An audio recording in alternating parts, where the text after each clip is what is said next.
When Kate's college friend moves in between homes, could it spell disaster for Kate and Allie?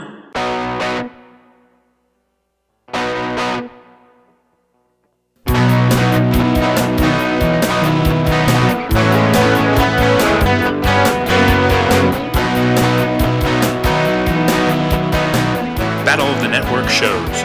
Join Rick Brooks and Mike Kogel as they explore the TV of the 70s and 80s through hand-picked episodes of their favorite and not-so-favorite series.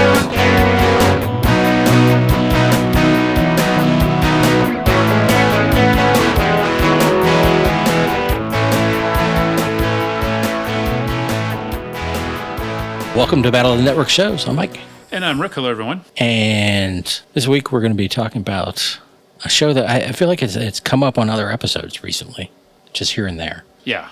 Kate and Allie, starring Susan St. James and Jane Curtin. Of course, we talked about each of them on other episodes. Mm-hmm. Saturday Night Live for Jane Curtin. Right.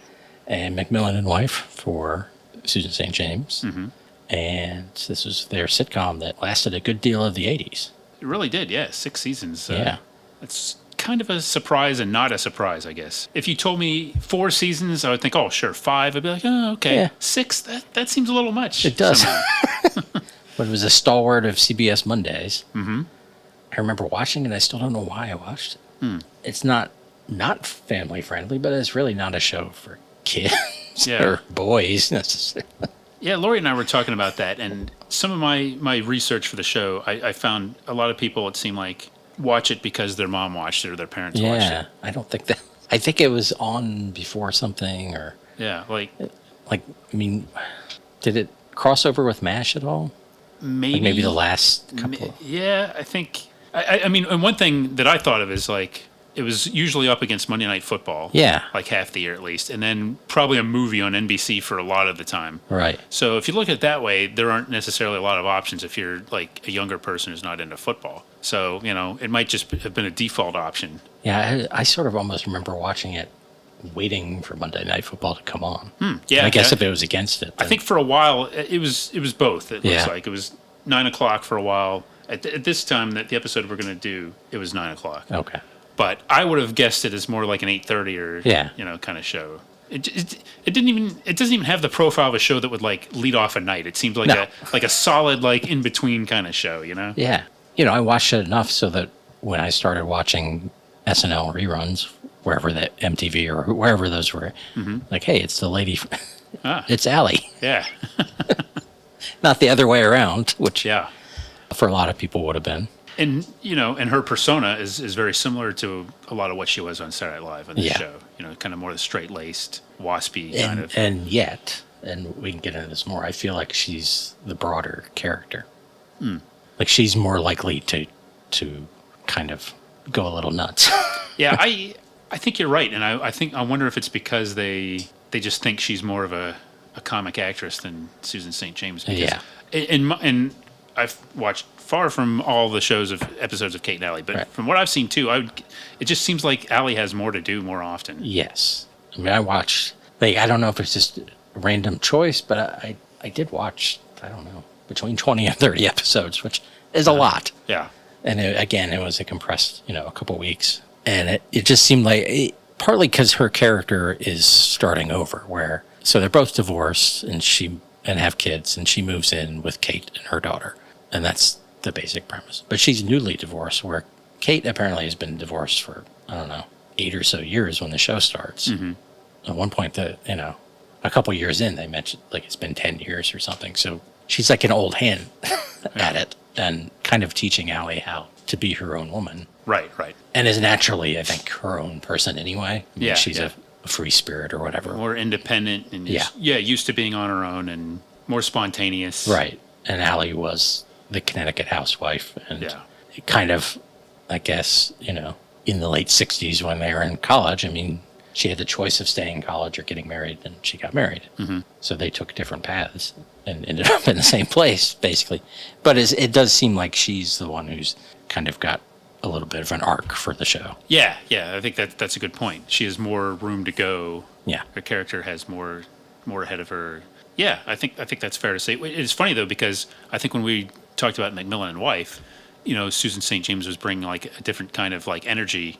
She was like more comic energy in contrast to, Rock Hudson. Here she's sort of, even though she's the free spirit, she's actually the more grounded character. That's true, yeah. It seems like they get a lot of comedy out of trying to subvert that image of Jane Curtin, or what Jane Curtin does, and having her go a little wild, as you say, or get frustrated, or or boil over, get fed up with something. Right, or cluck like a chicken. Yeah.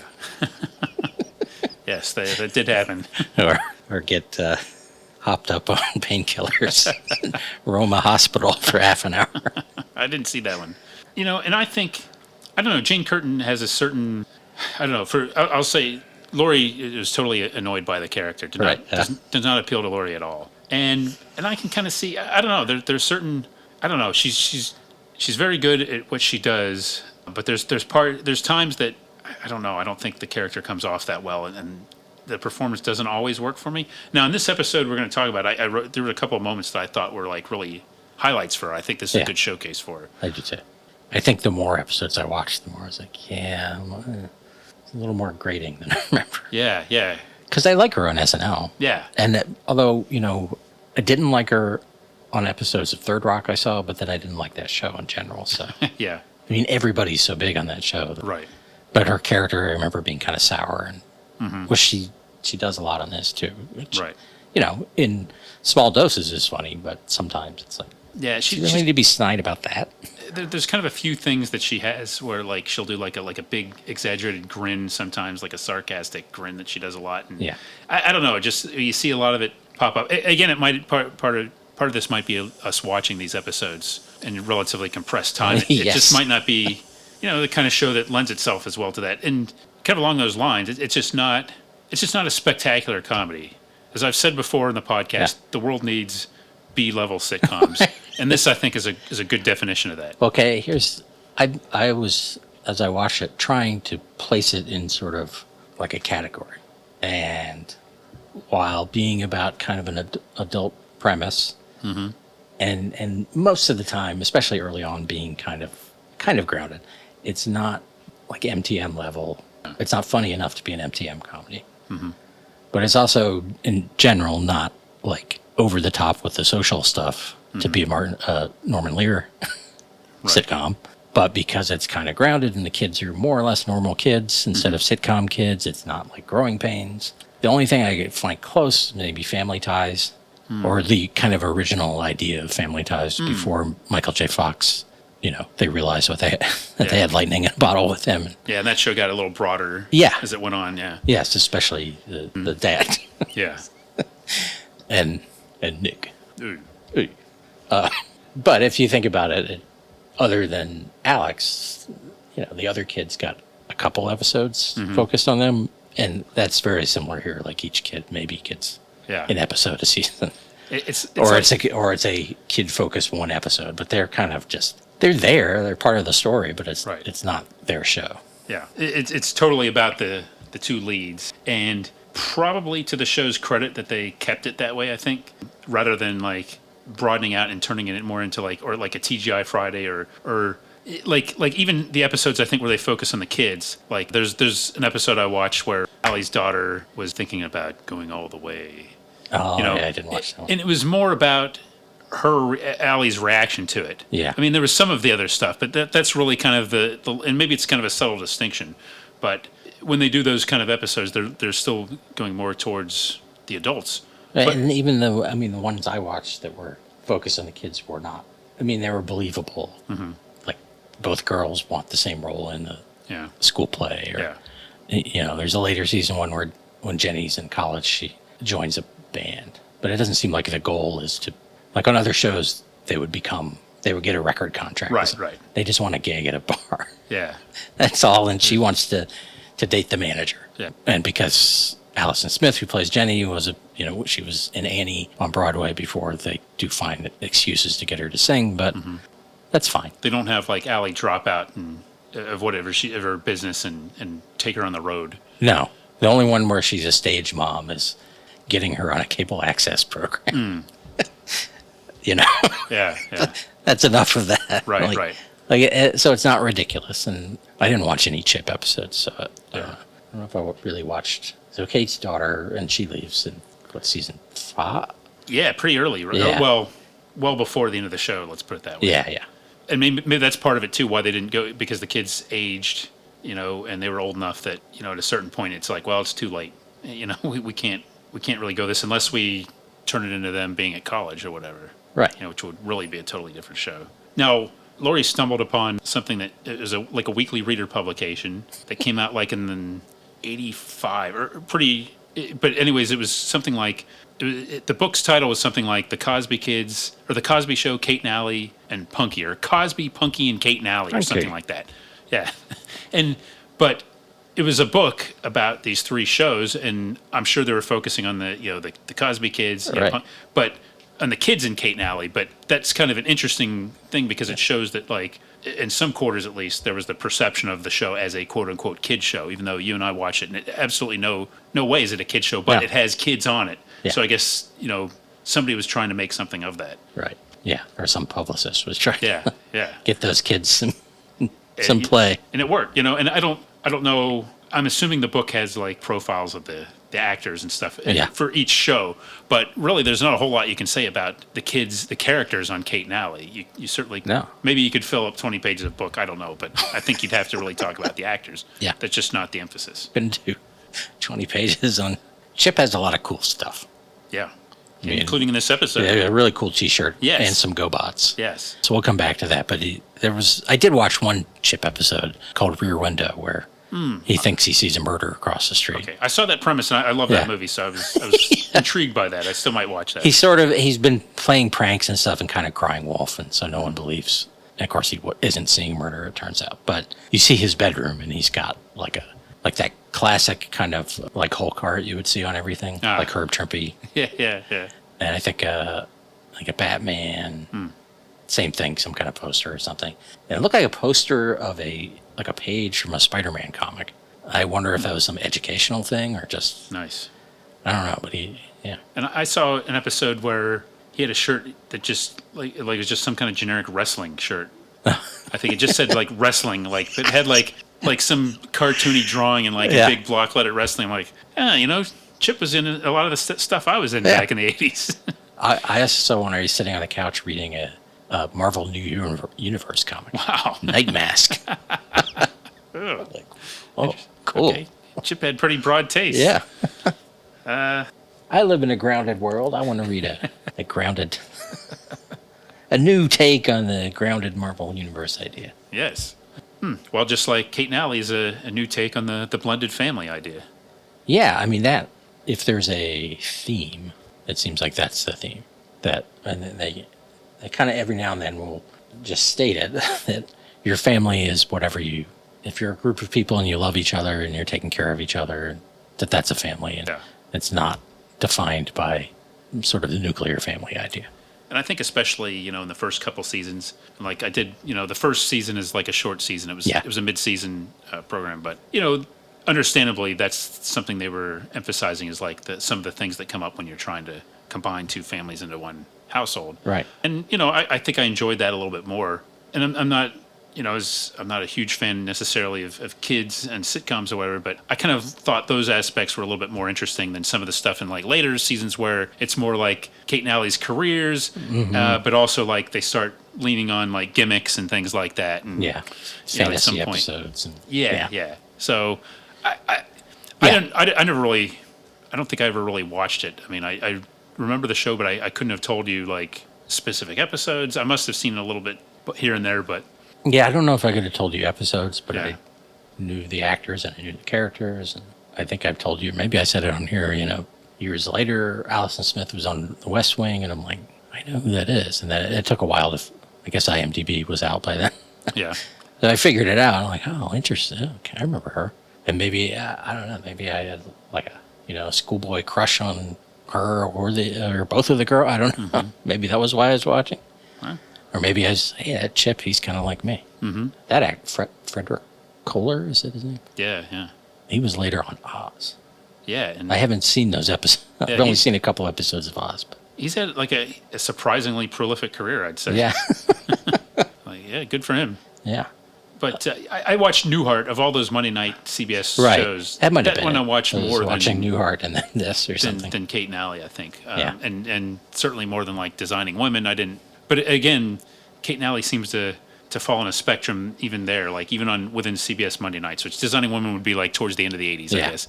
But I just don't see a lot objectionable about Kate and Allie either. No. You know, it's and you kind of hit on it. It's not terribly funny sometimes, but it's a pleasant watch when it's at its best. But I'd say I laugh a couple times most episodes. Yeah. But, I mean, have a good laugh. like I think I can sort of see you can sort of see like the writing and where it's going and sort of like some of the jokes and everything in a very like kind of conventional way. There's not a lot about Kate and Allie that surprises me, I guess, as far as the jokes go. And of course, it's another example of shows where network executives don't seem to be afraid that the show will be bad. They seem to be more afraid that people will perceive lesbianism or something. Right. So they had to address that. That's right. We're beyond the point, of course, that they were with Mary Tyler Moore, where you can't have divorced characters. Mm-hmm. And, one day at a time, probably, and Alice broke that barrier already, but you still can't have people who might be, but clearly aren't lesbians, but someone might think they are. Now, I can tell you, I know that people would say that, and I seem to remember that. And people making comments and stuff at the time. I'm not saying that it was necessary for them to address it or not, but I'm sure that there was that perception. Yes. Yeah. And that there would be if they didn't, quote unquote, do something about it. Yeah. Including they did a whole episode about it. Yes. At least one. A well-intentioned but misguided episode. Yes. Which they end up lecturing lesbians about. Yeah. about family. And family, yes.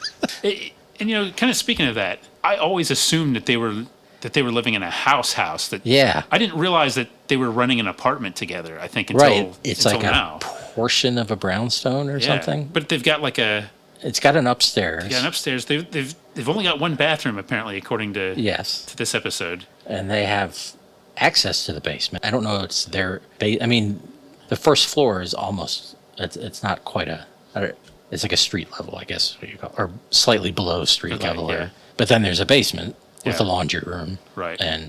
But then in the early seasons, they're neighbors down there too.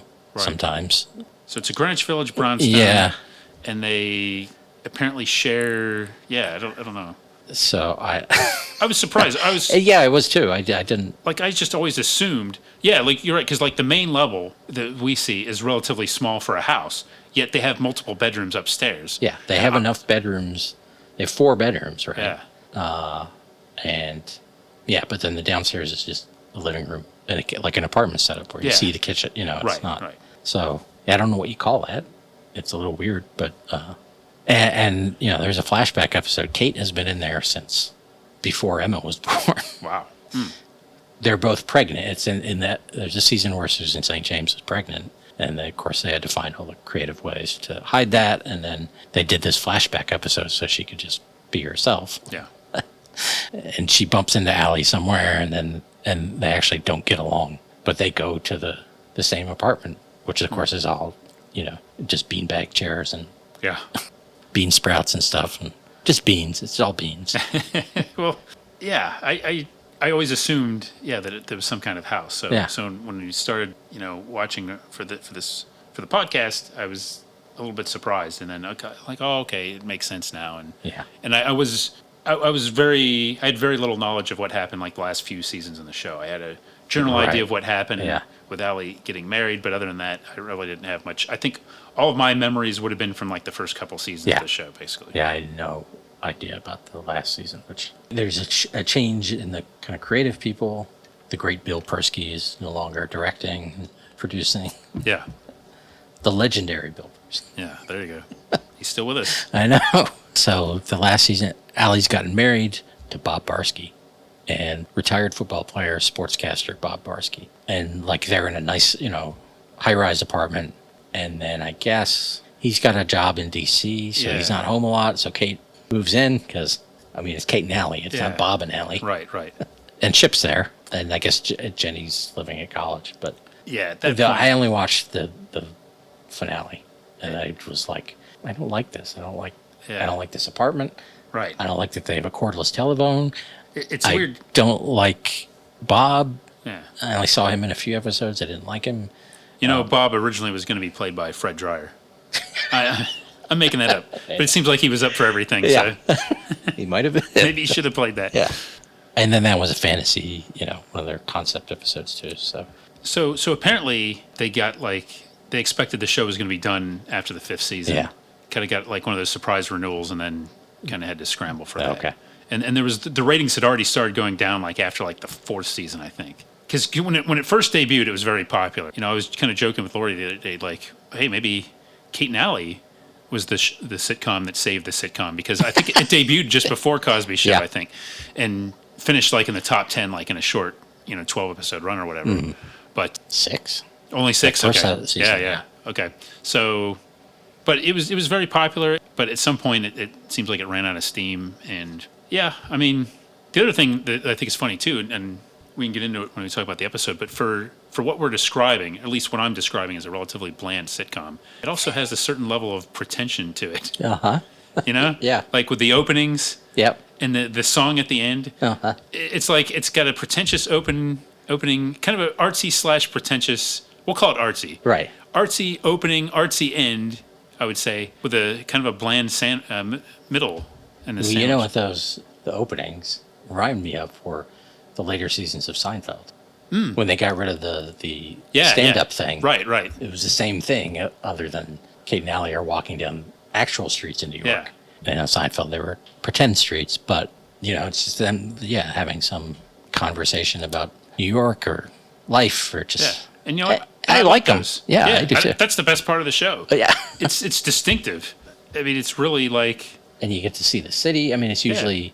It's not Greenwich Village ever. Yeah.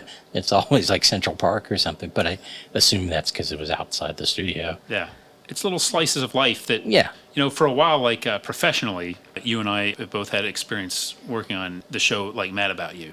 Yes. And one thing that I thought was interesting about Mad at You, without kind of the location stuff, but Mad About You would every now and then do sort of these just little vignettes of New York life and stuff. And it seemed it was going to be very New York centric and show what life was like in New York. And I remember when it was first on, just kind of thinking, oh, this is in a way that some other shows that were set in New York wasn't. It was actually trying to give you that sense of place. And by professionally, you mean that when you played Cousin Ira's little brother in an episode. Oh, yeah. Where he was a big brother. Of course, yes. Yeah. Yes. Not actual little brother. Yeah.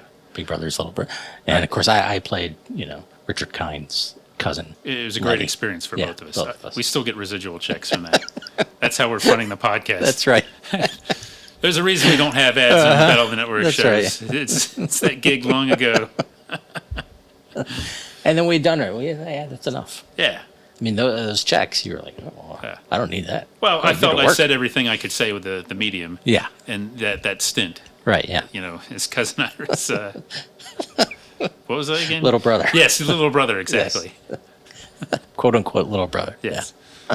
But yeah, those openings, I think, it's my favorite part of the show. It's always it's something different. I like the fact that it's totally disconnected to the episode. And at the beginning, it's just a nice little piece at the beginning. The ones in the pregnancy season are a little weird sometimes. Really? Well, there's one, there's one where they're on a seesaw, and I think it looks like maybe, it's front of a blue screen and or a rear projection or something, and Kate is a body double sometimes. The pregnancy season is where Susan St. James was pregnant in real life. She was pregnant in real life, and they did not write it into her character, so they did various ways to work around it. And I think they did some of those with the kids instead of the theme song is interesting. I mean, square in that 80s sitcom theme song world. It is. The lyrics that are clearly about the show, but not literally about the show, which of course you only hear in the end credits. Right. Man, I'm glad we're watching this on streaming and not some sort of syndication where the credits are squeezed or they skip the credit, because you might miss that. Yeah, that's a good point. But that's great because the lyrics are kind of sappy and end with the great. It's just when you think you're all by yourself, you're not. Yeah, and do do do do. Yeah, the soft piano. Yeah, at the beginning, all you hear is the piano. Right.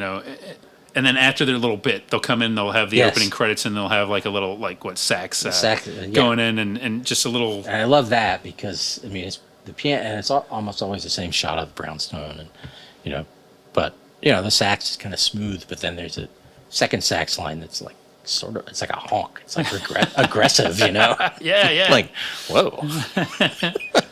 Yes, and this guy, John Leffler, I guess. Yeah, I don't know what his deal is. Look him up. He's interesting. He's like became like a big music executive. He's had a very long career in show business, and it seems like he's like an executive with BMG or was, and seemed to specialize in like sort of managing or like guiding careers of like what we might call legacy artists now. Oh. So like people like Huey Lewis and the News. Okay. You know, like people like I like, you know, for a lot of those bands and everything. So he transitioned into being an executive after like this performing and writing career, and I think he wrote, you know, some music for a couple of other shows. Yeah, there's something about his performance of this song that just kind of bugs me a little bit. It's like his phrasing or something. It's just I just picture him just like, I don't know, like in a coffee house or something, just being overly earnest when he's delivering it, you know, and having like a certain kind of hair. Yeah. It just, again, it might be well intentioned, right? I'm sure it is, but it just, something about it just rubs me the wrong way. But I can't turn away. You know, it's just. I know. It's a really bizarre thing. I never skipped to the next episode. Okay, so this happened again for this. So I think we've been watching him on Roku channel. Yeah. Which not too long ago got the whole series, which I don't think had been anywhere on streaming until then. It was released on DVD. It's been in syndication here and there, but so all episodes are on there. But my experience was, you know, sometimes get ads, sometimes not get like throughout the episode, but almost always they get a commercial break comes after the last scene and right before the end credits with the theme song. Oh no, this one you probably got a double dose, didn't you? Yes. Because like, they it backed up like they played the tag scene twice. Yes. Yeah, I don't know if that's. I don't know. It happened both times I saw it. That's rather experimental. Again, yes. if it aired like that originally. Yeah, I know. It's is there something different? Is this like one of those the Slylock Fox puzzles? I don't know. And it's so, at least on the Roku channel on my device, the rewind and fast forward is not usable really. It's I agree. But I, on the other hand, only got a commercial once in the entire time watching these episodes. I think I jinxed you. Yeah. It's fortunate that we're recording the episode now because I think I jinxed you and you broke a seal or something. And but I didn't get them after that. Huh. I got them on other shows. I was watching something else on there. Okay, that's weird. I don't get it. Now, there were some episodes, I think there were some episodes where I didn't get one, but yeah, like almost invariably, if there's going to be a commercial break, it's right in that exact spot, which, you know, is a logical spot, and it's like not in the middle of the scene. Yeah. But then you have the dilemma, like, am I going to just continue the next episode, or am I going to sit through 4 ads just so I can hear this theme song that drives me crazy sometimes? And of course, I always stick and listen to the theme song. Of course. There's just, you know, feels wrong not to. So I wonder about these streaming, like if the rights were kind of weird, because this Reeves Entertainment and that seems to have gone through. I think Fremantle owns it now. And it started out as what's this? Landsberg? Is this Alan Lane? Yeah, our friend Alan Landsberg from In Search of. Yes. Yeah, I don't exactly know the details of that. They were somehow involved in the first season of Homicide too. You know, it has all sorts of ownership issues. So I don't know if that affected it or just Clearing Tomorrow in the episode where Jenny sings it 3 times. Yeah, or maybe it just like fell through the cracks a bit. Yeah, I believe it was on retrotv or Antenna. I know I've been aware of it like being shown not on streaming, but you know, just on one of these like DigiNets or something. But when it popped up on Roku channel, I was very surprised. I was like, okay, this is not a show. Certainly not a show that's been overplayed. Yeah. Before we get into the episode, another thing I kind of enjoyed about it is the more subtle 80s-ness of it. Like, I mean, it's there, especially Kate's wardrobe. Yeah. She wears a lot of bright colors and shoulder pads, coats and stuff. Yeah. But I don't feel like, and for a while, bows in her hair. Yeah. But I still don't feel like it's over the top. No. Like it's almost, and they're like little, besides like chip stuff, I remember seeing one episode on the refrigerator. It's sort of, someone drew like a kind of a Ghostbusters symbol, but it says Chip Busters. Like, yeah, there you go. Yeah, I think that's fair to say. And like in the New York that they depict it's somewhere in between like the grittiness of the 70s and like the gentrification, you know, that it's just, it seems to me it's almost like timeless. This is what you think of as New York. Yeah. So you'll have jokes about mugging, Right. But also, delis, big, just stuff like that, Prices going up. Yeah, yeah. It's fair to say it's of its time, but not like anchored to it. Do we want to get into it now? Yeah, let's get into this. Okay. So the episode we chose is season 3, episode 10, and it's called Kate's Friend. And it premiered December 16th, 1985 on CBS, preceded by, here's a couple shows that we haven't mentioned so far in this episode were on that CBS night, Scarecrow and Mrs. King at 8. Yeah. Yeah, that I was going to say, I associate these two shows. Okay. And even Scarecrow and Mrs. King, I'm like, is that really a kid's show? I watched that a lot, too. Really, it's not. I mean, it's fine. It's an adventure show. Right. But again, there's like a divorced mom there, too. Right? Yeah, that's right. So after that, Kate and Allie at 9, Newhart at 9:30, and at 10 o'clock, speaking of network concerns about characters, Cagney and Lacey. Wow. Yeah. So the Kate and Allie fans had to wait half an hour. They had to sit through Newhart Yeah. To endure Newhart. to get to Cagney and Lacey. Right. Okay, NBC had TV's bloopers and practical jokes at 8 p.m. 9 o'clock, a TV movie, A Letter to Three Wives, remake of the old movie with Lonnie Anderson, the late Lonnie Anderson, Yeah. and Ben Gazzara, and some others. I was not familiar with this movie, but that's what NBC aired. Uh-huh. ABC at 8 o'clock had Hardcastle and McCormick, Oh, yeah. followed by Monday Night Football. And it was New England Patriots against the Miami Dolphins, and this was the year New England was really good. They went to the Super Bowl and got crushed by the Bears. So that was ABC. And here's something interesting, perhaps only in the New York market, but when I was looking at the listings, we're at December 16th. A certain beloved holiday special aired on Channel 5, WNEW, independent station in New York, on this night. The Leprechaun's Christmas Gold. Yes! Really? Yes! You got it! Oh, brilliant. I was going to see if you wanted to guess it. You did. Oh, excellent, Mike. Sometimes being sarcastic turns out not to be sarcastic. No, yes. And we've been doing this podcast a long time. Yeah. Mike picked up on how I framed that, I think. Very clever way. Yeah, so Leprechaun's Christmas Gold, which originally debuted several years earlier, but hey, it's a perennial, right? So that's pretty cool. So that's Kate's Friend, and a couple other notes I'll add. 6 seasons, as we said, 122 episodes for Kate and Allie. And we didn't really mention this, but Jane Curtin won 2 Emmys for the show. Susan St. James was nominated a couple times against her, didn't win. And the show also, I think, got a directing nomination, or directing win. So it had like a total of like 7 Emmy nominations, 3 wins, including 2 big ones for Jane Curtin. I wrote down the rank of the ratings, and you can kind of see so after season 1, number 8, season 2, number 17, 3, 14, season 4, 19, season 5, 38, and season 6, 48. Whoa.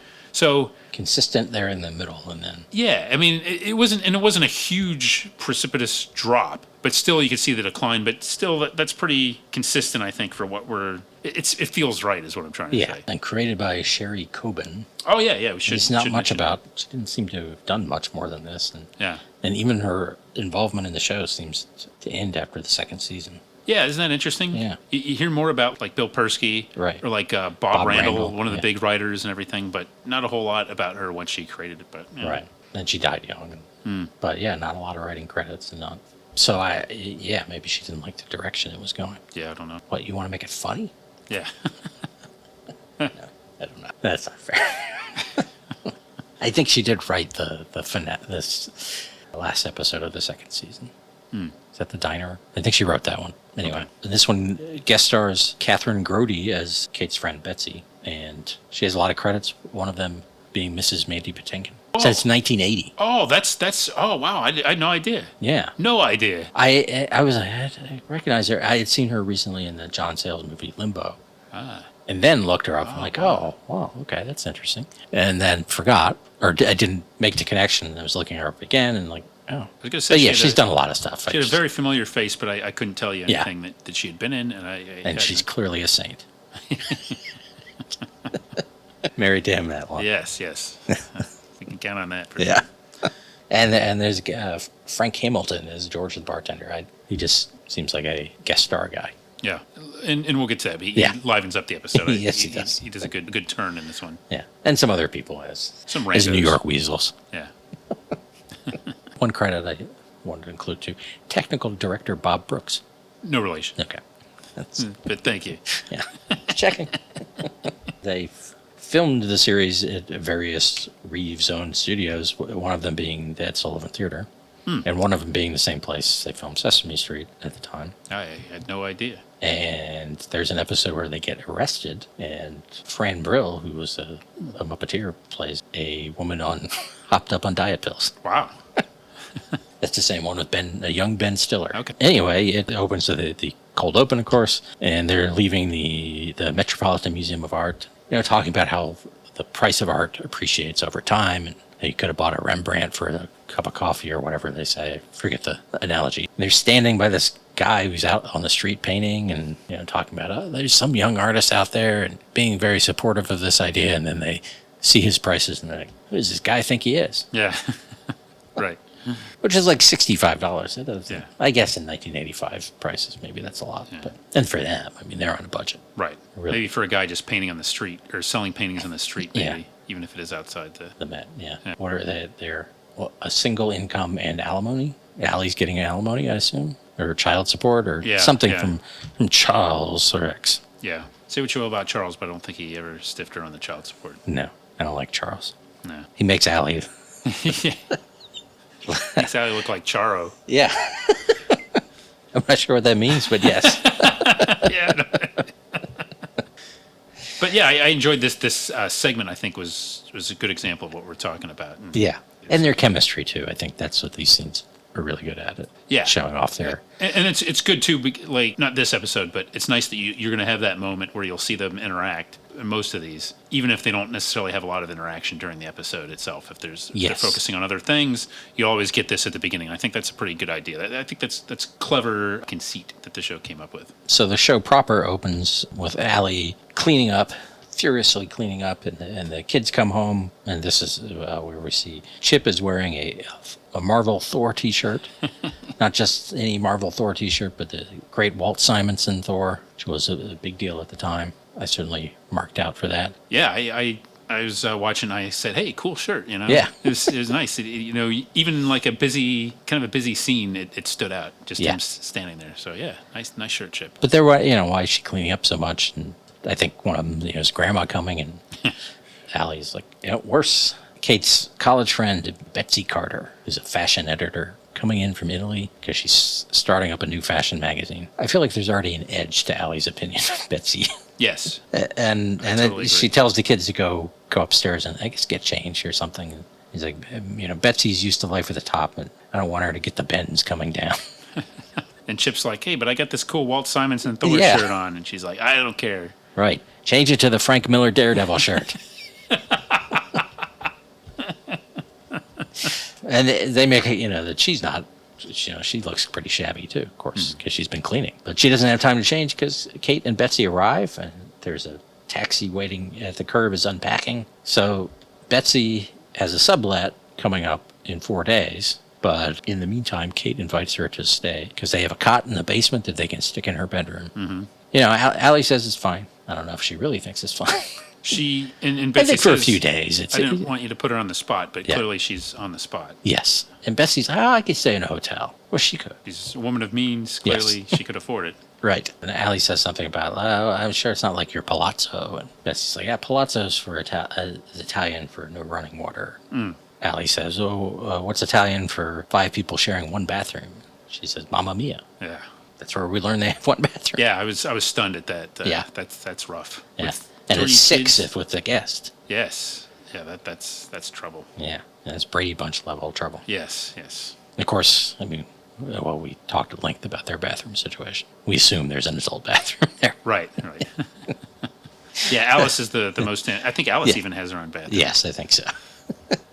Yeah, this is tough. So yeah, they start talking like old stories, and as happens, and Allie has a natural reaction, I think, to that, which is feeling a little left out and all of that, and a little competitive, and all their stories about these adventures they had in Europe, and how they got locked out of their place in Milan. And Kate and Allie explained that when Allie moved in, they got locked out of the apartment, and they only had enough money for a horror movie and one quote-unquote hoagie sandwich. Yes, I wrote this down too. And it wasn't about the horror movie, about the hoagie sandwich. Yes. It's a little redundant. It's one or the other. Yeah. I feel like that was for the rubes in the Midwest or something. Yeah. Yeah. See, a hoagie in the Northeast is a sandwich. Yeah. If they don't say hoagie sandwich, everybody's going to think they're lesbians. Yeah. Again, I don't know what that means. But But like that's become a tradition, and it's their anniversary. They recreate this moment, and so they're going to do it next week. Mm-hmm. But Betsy and Kate, they just went to Paris when they got locked out. Yeah. And when Allie went to Paris, she got sick. And then Betsy's publisher calls, which is the beginning of many, many phone calls she receives at the apartment. The next scene, Allie is in bed reading, and she can hear them laughing in the next room over. And then, Kate comes in to talk about, I hope you really like Betsy. She's great. And hopes it's not another Cindy Spencer incident, which was in high school. Yeah, and I already have the clear impression that Allie is indeed very jealous. Yes. But it's realistic in the sense that Kate has this energy of, wanting her friends to like each other. Right, yeah. It's totally understandable. And she's pushing it a little overly eager about it, but I can't blame her. No, and can't blame Allie. I mean, she is almost 40, but people still feel things, even when they're almost 40. Yeah. And, she has a lot of insecurities anyway from being left for another woman.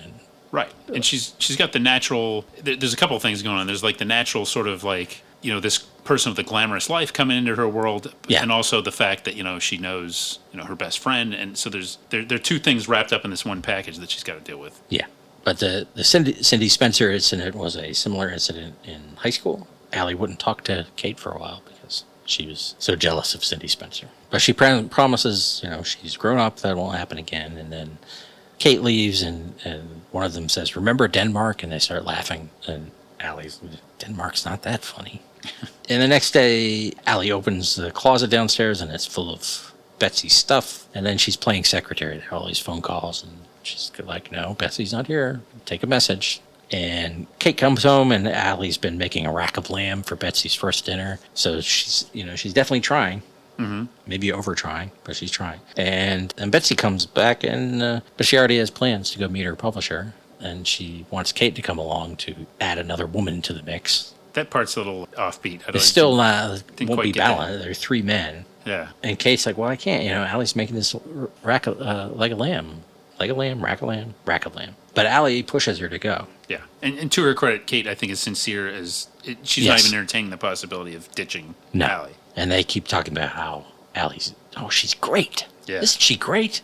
Yeah. And there's another scene where Betsy's making phone calls, and Kate's lying on the couch, and Allie's doing something, but, there's newspapers lying around, and Allie's annoyed by that. And then Betsy can't read Allie's handwriting on a note, and it turns out it's a call from the real estate office. So she calls, and the sublet has fallen through because the guy lost his job. Mm. And so Kate, of course, says, "Well, you can stay here until you find a place." And Allie kind of agrees. Yeah. In principle. Right. I mean, now so far, this is where it's starting to progressively get a little bit more. Like at first I was like, hey, Allie's just jealous, and now it's like, and then it's like, well, it's annoying that she's got to play secretary, but she's not there, and then the papers lying around. It's like, and it is the New York Times. Yeah. Which, there's a lot. And a given day, they can be multiple sections, so they are all over the place. So I'm starting to turn a little bit against Betsy. Mm-hmm. And the next scene, Betsy's listening to music on, Walkman, and Allie comes home and asks how the apartment hunting is going, and Betsy's like, it's kind of been miserable, and then she starts talking about this ridiculous apartment. Yeah. Oh, it didn't have a microwave in 1985. Yeah. Not now. Right. And, the dressing room was ridiculous, and the terrace was tiny. They were asking $450 a month. And then she puts her headphones back on, and Allie has a monologue, an aside, let's say, about everything that's been going on. Yeah. Just kind of gets some things off her chest. Yes. The next scene, Allie comes up from the laundry room, and Kate thinks it's her laundry, but no, it's Betsy's because she left it in the machine, and Allie had to do her laundry before she could do their laundry. But it's their anniversary day, and Allie points out that Kate should be going out for bread and deli. Bread and deli. Yeah. How is it nobody ever made a restaurant called Bread and Deli? Oh, yeah, that's a good question. Yeah. What do you need at the stores? Just get bread and deli. Yeah. I mean, I guess it says what they need, but it's an interesting. But I just thought of this interesting thing. We had the hoagie sandwich incident. Yeah. And yet calling it just deli seems like a New York kind of thing. True, yeah. Like I would call it deli meat. Yes. Which maybe that's putting saying too much. Maybe, yeah. I agree with you. Or cold cuts. Yeah, exactly. Yeah, but I've heard people on TV in New York call it deli. Or people from New York. Right. Like Larry David or something. Okay, well. Let's get some deli. Yeah. So. All right, yeah. And Kate, I thought she went to get the bread and deli, but she comes down the stairs later, so I don't know. But she does leave, and Allie has another monologue. And then the kids come home, and they're starving, and she starts to make them like tuna sandwiches. And then Betsy arrives with these coworkers because there's nowhere they can have a meeting. Yeah. I don't understand that. No. Go to a coffee shop. It's Greenwich Village. Yeah. Go to the Cafe Wa or something. Right. Go to your publisher's office. Yeah. So they're having this meeting, and then they start making orders for food and coffee, and Allie's mentally taking them all down. She's very good at that. And this is where I totally turned against Betsy. Yes. Because it did get to be a real imposition, to say the least. And they don't seem to acknowledge that the kids are hungry, and Chip's sitting there playing with his GoBots. And also realistic that they probably couldn't afford Transformers. GoBots. At least had to make those GoBots last. Yeah. Or maybe she accidentally got them GoBots first. Right. And then, he'd have to wait until like next Christmas to get Transformers. Yeah. Make those GoBots last. And the phone's ringing, and Allie just picks it up and then hangs it up immediately. And Beth's, why do you do that? I get business calls here. They'll call back. Yeah. And then she, walks to the closet and is taking off her apron and putting on a coat, and Kate comes down, and Allie's like, I guess she hands her the aprons. My shift is over. Yeah. And leaves. And then the meeting breaks up, and Kate tells the kids she'll bring their sandwiches up to them, and she's making them. And, Betsy doesn't understand what happened. Did she do something? Yeah. Oh, no, sure. But, because she doesn't want to upset Allie because Allie's so great. Right. And I don't think she did anything maliciously. I just think she's oblivious. Yeah. I think that's a good way to describe it. And Jane Curtin, I thought, was very good in this scene. And she gets like they give her the nice round of applause after the my shift is over. Yeah. And, it's kind of a you go girl thing. And also I think and like you said, she had like another little monologue. I took a note that I thought she struck a nice balance in this, and it was well played by her. Yes, and it's, just playing the really trying not to lose it. Mm-hmm. Yeah, she does calmly. But while this is going on, like why Kate and Betsy are talking, the phone rings and Kate has to answer it, and Betsy's like, "No, I'm not here." And then it rings again, and she's like, wants Kate to answer it in case it's somebody she doesn't want to talk to, and then she does want to talk to that person, and Kate has a pile of sandwiches she's carrying up to the kids, and Betsy takes one of those, and then Kate has to go back to make another one for the kids, and Betsy wants more mayo, and she wants coffee, and clearly Kate's getting the picture here. Yeah. Kate turns very quickly here. Yes. And I guess part of it is, you're dealing with like 23 minutes or not counting the recycled tag or whatever. Yeah.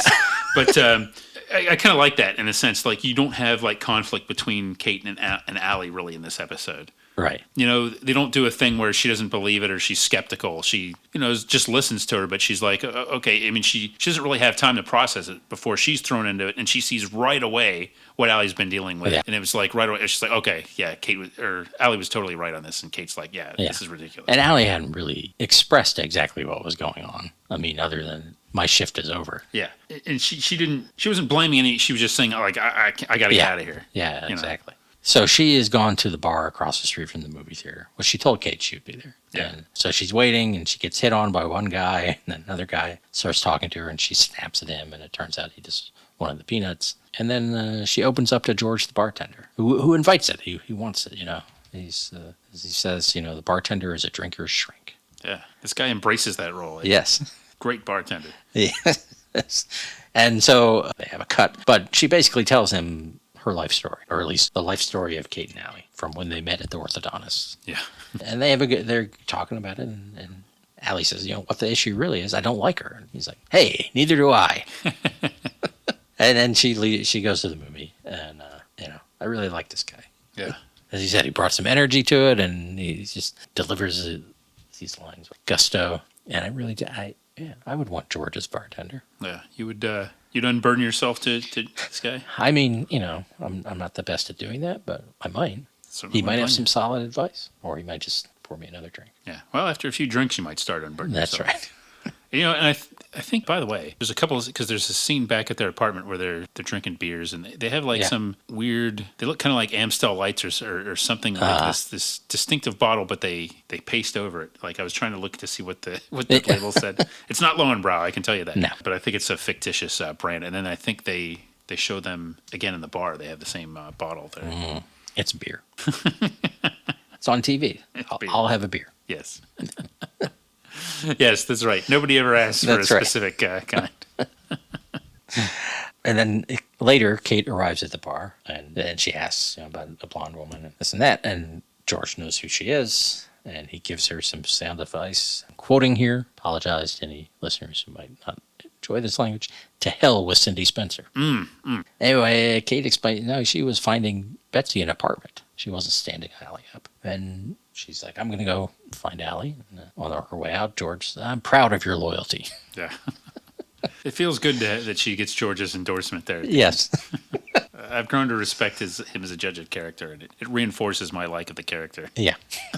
Why couldn't that have been a backdoor spin-off? Yeah. I guess Cheers was already there. That's true. We don't need another bar company. George's place. And then Kate goes and finds Allie at this horror movie, and, they make up. They start rudely yakking away in the theater while people are trying to watch the movie. Yeah, nobody gives them any guff about it, though. Yeah. Well, I guess maybe in New York they just take it in stride. I mean, also, Kate smuggled in 2 halves of hoagie sandwiches. That's right, yeah. They're breaking all the movie etiquette rules. Yeah.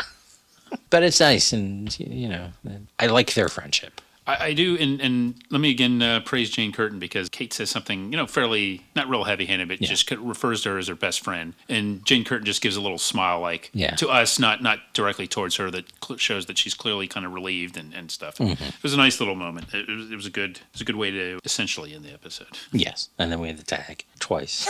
And they're back at home, and Betsy's still getting calls, and Allie's like, no, she's not here anymore. She's at so-and-so hotel. And Kate wants to tell her about the apartment she found for her. And first Allie's like, I don't need to hear it. And finally Kate does, and it's in Brooklyn Heights. And it has 2 bedrooms and a balcony and a garage, which she needs for her Mercedes. Yeah, like a fireplace on each level. Yeah, 3 fireplaces. I don't know. And because Allie was kind of feeling guilty for pushing her out.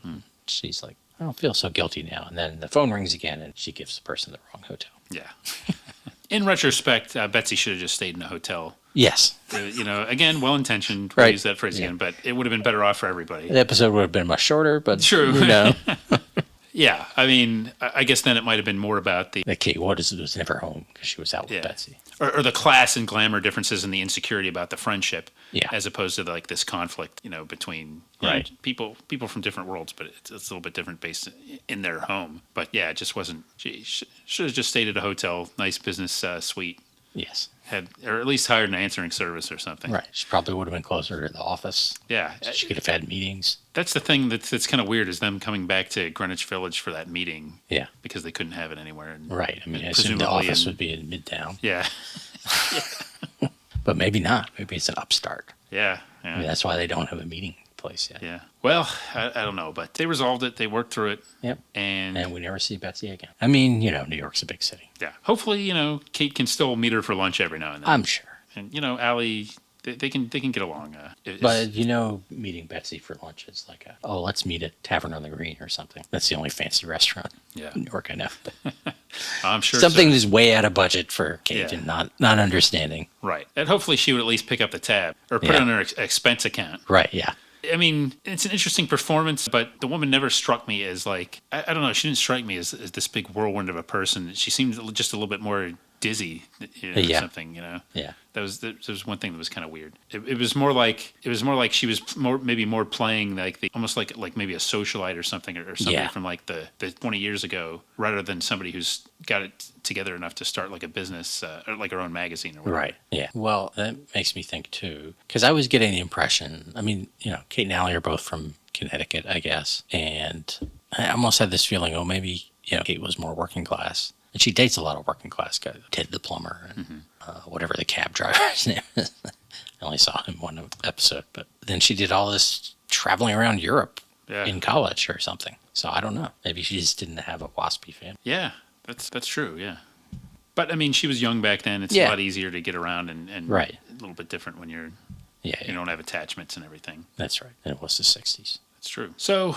Kate's Friend, I think a pretty good representative episode of the series. Mm-hmm. Not spectacular, but has some moments. Yeah. Enjoyable for what it is. Yeah. Do you want to talk about any other episodes in brief that people should maybe check out or not check out? Well, yeah, we could. Well, I think I read this a few months ago even, but there were 2 attempts at, or spin-offs, backdoor pilots. I didn't watch. There's one with Lindsay Wagner that I didn't watch. Yeah, I didn't watch that either. And then there's one with Andrea Martin that actually did become a show, although her character had a different name and was slightly different. But at least in the Kate and Allie episode, is 2 episodes where she's running a cable access channel, a very beleaguered cable access channel. And the first episode is decent, and then the second episode is kind of agonizing. Oh, wow. They have to, it's a blizzard, and she and Allie have to fill 8 hours of TV in order to keep the license from the city. Which you think might be fun, but it's kind of just chaotic. By the end, Andrea Martin's breaking out Edith Prickly. And that, the other characters that play, like Bill Cobb and Grant Shaud, a young Grant Shaud, but they're not on the actual Roxy that aired for very briefly. I mean, it seemed like it could be a good idea. Apparently, it wasn't. I think I've mentioned a few others in passing. I'm not sure they're good episodes. Did you watch one where Kate becomes Joe Namath's assistant when they have their catering / organizing company or whatever? And there was conflict because it overtakes her life and she can't contribute to the other part of the catering part. Mm-hmm. But then at the end, she hires Allie to do a party for Joe. It's a disaster because Allie has not found a good assistant. And then Joe hears them discussing their issues and he comes in and he fires Kate and Allie.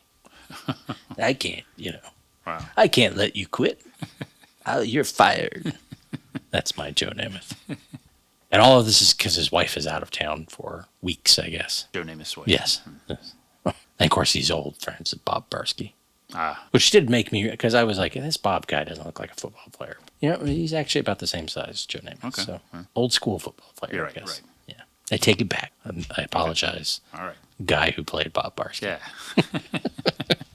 He was always insecure about being compared to Fred Dreyer, who was very tall, and now you really stuck the knife in it. I'm sorry, man. Yeah, and then there's the very, very special episode where Allie loses her purse and has to try to make her way home from Columbia University to the village and gets mistaken for a homeless woman. Yeah, and they have some setup where, because she hasn't had a chance to shower, and yes, so she's disheveled. Yes, she's dressed like a musician from the early 90s. Yeah. And right, so she gets wine poured on her by accident or some kind of liquor. Yeah. And she encounters, people judging her and and people taking advantage of her and it is cool. I mean, they filmed it on this actually out on location. Yeah. I like that. Yeah. And it is another well-intentioned thing. Right. And it's pretty straightforward until they get to the end, and then they really get a little over the top with it to the point where they play some song. Yes. And they play that song over the just some song in the background as they're showing this homeless man that she meets. Yeah, and then and just kind of go to a wide shot, and then black and white photos. Yeah, like a montage of street people. Yeah, and then they come back over the credits and they have that song playing instead of John Leffler's iconic Kate and Allie theme song. So they sure committed to it.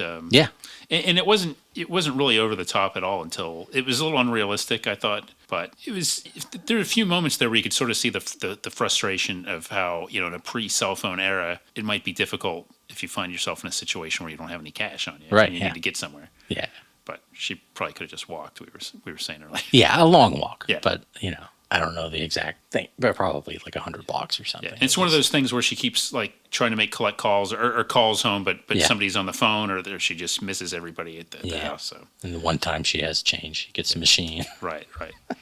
Yeah, that was the perils of answering machines back in those days, right? If you have one call to make, one change for one call, right. If you hit the machine, then you're done, and you're at the mercy of when that person's going to hear it. Whereas if you don't get an answer, at least you get your quarterback or That's your right. back. It seemed like too at some point she just got stuck around Central Park. I'm not sure. Yeah. Yeah. Or that area didn't make it past. But well, yeah, she was more focused on getting enough money. She was more focused on getting money than anything else, really. Right. And of course, there's a bit where she ducks into a subway station and Kate and her cabbie boyfriend pull up and then leave just before she gets chased out of the subway station for trying to jump the turnstile. Yeah. She's also talking to herself the whole time. Yeah, that's right. Yeah. Which is only for our benefit. Yeah. But it's ridiculous. It's not like she's, Lucille Ball in that Stone Pillow movie, walking around as a bag lady or whatever. But speaking of, did you get to watch that episode? Oh, no, I did not watch that episode, no. There's an episode where she has fantasies that they're Lucy and Ethel and Mary and Rhoda. Interestingly, she's Rhoda and Kate is Mary. Yes. But the Lucy part is how do I describe it? Ricky, a script arrives in the mail for Ricky for a Gone with the Wind type movie, and Allie as Lucy has a scheme to. So she and Ethel dress up, and I thought, oh, this is going to be very bad when Kate walks out. It was only kind of bad. There was no blackface, but the costume and some of her lines. Yeah. And there was also like a giant rebel flag on the couch. God. It's all because she got a letter for Charles that she shouldn't have gotten and is thinking about opening it. Like it'll reveal some secret, like that he's having an affair, like cheating on the new wife. Right. Yeah, I think one episode I'll highlight that I thought was relatively well done, considering, and I'm trying to see when. Okay, it's the second episode of the third season called "Make Mine Mink," and Kate and Allie are in a restaurant, and some woman has an argument with her, like this married guy that she's seen, and she just gets upset and like just basically gives Kate the mink coat. Uh-huh. And because she happens to have the mink coat on, she's mistaken, like in professional circumstances, she's mistaken for like an executive, and she sort of like wears the coat, and like doesn't want to, is reluctant to give it back. But I thought it was interesting because it's a premise that could have been really goofy, but they handled it pretty well in the sense that they have the woman come back and want her coat back, and Kate's like, well, can I have it? Because just the whole thing played out in relatively realistic ways. And Kate's boss gets upset because as a result of this, she winds up being requested to give some presentation for some travel agency packet. I don't know.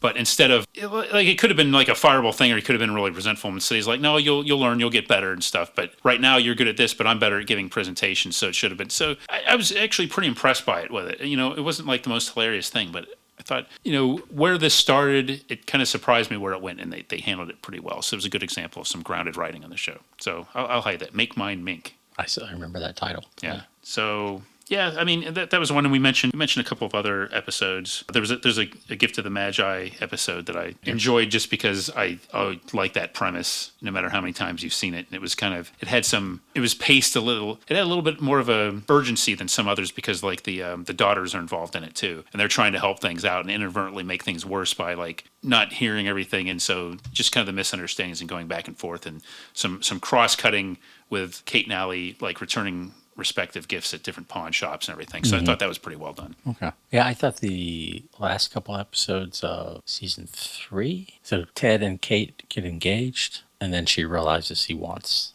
like a big family and stuff. I saw that one, yes. And I thought that was pretty well handled, even though I somehow missed almost every Ted episode. Yeah. So I was like, it makes sense. And, I don't know, in 1985, hoping to have 4 children with a woman in her mid to late 30s is a little iffy to me. Yeah. At some point, he's got to say goodbye to that, or else start hanging out at NYU trying to meet girls. Right. Yeah. It's Goodbye Plumber. Towards the end of season 2. Yes, season 2, and then the episode after that, which is the last episode of the season, is My Dinner with Kate, or My Dinner with Kate and Allie. Yeah, Kate and Allie, and it's not very funny, but it's just the two of them, pretty much. Yes. And geez, like all these episodes are credited. Yeah, different writers, but Bill Persky directing. Yeah, Bob Randall wrote the Goodbye Plumber, and Alan Licht and Sherry Coben wrote the My Dinner with Kate and Allie. Yeah. So, like you said earlier, so yeah, I saw those episodes too, and I think those are good examples of what the show's trying to do and what it's about. So yeah, and that Ted guy seemed okay. Yeah, the couple episodes I saw. Yeah, and they get back together for a while. He comes back, and then I guess there's some time where they're friends but not together, I guess. So he must have been a pretty popular character. He recurs throughout the the series. So yeah, but I also like that she would be happy to get married in the right circumstances, but it's not, even though she dates a lot, it doesn't seem like that's her goal in life. Yeah. Yeah, you're right. It was a mature way of handling the situation, the way they dealt with that when they first broke up. Well, that's Kate and Allie. Just remember, just when you think you're all by yourself, you're not. You're not. You've got us. That's right. You got hundreds of episodes. That's right. Battle of the Network shows. Yeah, including McMillan and Wife and Saturday Night Live. That's right. And I'm trying to think other ones that would connect to this, but I don't know. Yeah, well, I don't think we've done any Frederick Kohler shows. So, yeah, this... Or R.E. Meyer, we didn't mention her, plays Emma. Anyway, yeah, hundreds of episodes. Go enjoy those. We're there for you. Yeah. Even if you bring your annoying friend over. We'll still be there. This episode brought to you by New York, New York. The town's so nice they named it twice. This episode also brought to you by Bread and Deli, your one-stop shop for all your hoagie sandwich needs. This episode also brought to you by The Drinker's Shrink.